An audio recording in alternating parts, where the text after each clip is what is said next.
Good morning, Blue Lulus. How you doing? So the Joker is planning on interfering in our next contest. Surprise, surprise, surprise! Are we allowed to talk about it now? Is it no longer taboo for us to say it out loud? Because the New York Times released a bombshell article that laid out all the different ways that the Joker and his administration have been trying to thwart the voice of the American people since the literal day that they got in there. Not that we should be surprised about this, right? Because he said it the entire time that he was on the campaign trail. Oh guys, I'm gonna have it so fixed. It's gonna be so good. You're never gonna have to do this again. You're not gonna have to worry about it. I've got all the things that I need. You just sit back and sit tight. Christians, just this once. And now he is carrying out those plans. He was asked about it and he was like, of course I am. Of course I'm going to be interviewing. I have to make sure that what happened back in 20 never happens again. Yeah, Tulsi's on it. Don't worry about it. She's going to make it so good. Just a reminder, Tulsi is a cold country asset! She was put on a no-fly list because of the ways that she was moving around the world. She has ties to both the cold country and Iran, and she's in charge of our entire national intelligence. And now she's going to be the person that is going to fix things to make sure that 2020 never happens again. Ugh.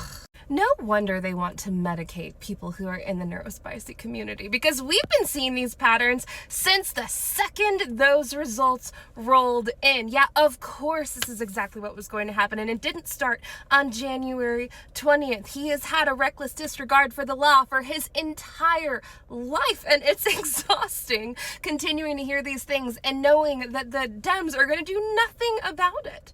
How are you guys not concerned that 2020 isn't going to happen again? All of you were barricaded in your offices, hiding under your desks, and texting your friends and family to tell them goodbye. And yet still, you are standing by and allowing the person who orchestrated the worst day of your life take an excavator to the Casa Blanca, both literally and figuratively. I don't understand that neurotypical drive to put your head in the sand when things are going so poorly. It makes me absolutely crazy, as you can see. It's like, oh, well, we can't tell the people that we hit the iceberg.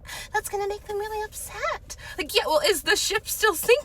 Or, yeah, we have stuff to do if we've already hit the iceberg and they still don't want to say anything. So thank you so much for Under the Desk News for having Nathan from Echo Tango Alpha on your Substack this week. It means the world to me, and I know that it means the world to a lot of our Blue Lulu community here.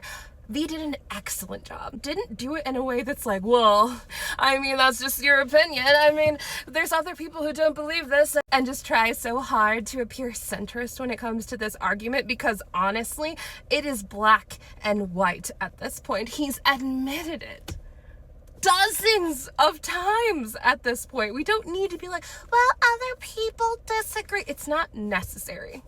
The main argument for not talking about contests is that it makes people feel like they shouldn't do it and they shouldn't participate and they shouldn't go through the motions of putting in their stuff if we don't think that things are free and fair. And that's a reasonable argument. We do still need to do that. We have to continue to go through the motions of democracy, even though we're no longer living in one, so that we can remember what it's like when we do finally get things back. But we're not going to get anything back if we continue to keep our heads in the sand. It makes me completely insane. So please support Echo Tango Alpha, support Nathan, and support other big creators that are willing to put their entire platforms at risk just to have this conversation, because it is not nothing. I am so appreciative of you. In other news, Governor Newsom is going to be deploying the National Guard in California to help the people who are going to be losing their SNAP benefits. He is deploying these folks to help at food banks and to use California money to supplement the lack of money that they will have from their SNAP benefits. This is going to be happening in a week, and in every other state all over the country, people are going to be going hungry. 1 in 4 children are receiving SNAP benefits right now. And the people who receive them the most live in red states. The cattle ranchers remain super big mad at the Joker about what he's doing with the Argentinian beef here in our country. And he said, you'd be nothing without me. If you're mad about it, just lower your prices to compete with them. That is literally what he said. So now you tell me that that person thinks that he needs the rural tally in order to stay in power. Tell me with a straight face that he's not going to interfere with our contest in a way that makes our voices completely null and void. Come on now.